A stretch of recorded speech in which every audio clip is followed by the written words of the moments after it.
Welcome to our channel. Today we how to block calls on Verizon, quick method step by step clearly.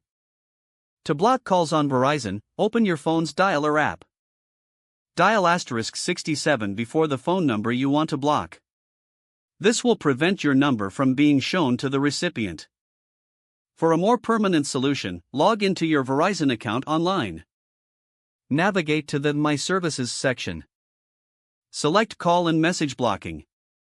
Here, you can manage your blocked numbers. Enter the phone number you wish to block. Confirm the block to ensure the number is added. Alternatively, you can use the Verizon Smart Family app. Download it from the App Store or Google Play. Open the app and sign in with your Verizon credentials. Select the line you want to manage. Tap on Call Blocking. Add the phone numbers you want to block.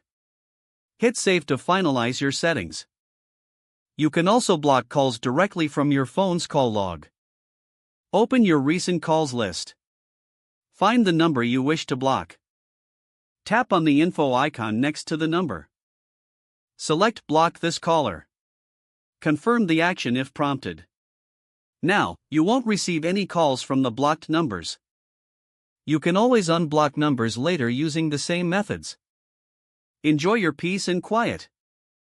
If the page does not load, refresh the browser or try again in a private or incognito window. Make sure you are using the correct email address, then retype it carefully to avoid small typos. If your password is not accepted, use the reset option and create a new strong password you can remember. Check your spam folder for verification or security emails, then complete any requested confirmation steps. Enable two-factor authentication if available to improve account security and reduce unauthorized. After signing in, review your profile details so your contact information and settings are accurate and current. Don't forget to like this video and subscribe to our channel for more step-by-step tech guides.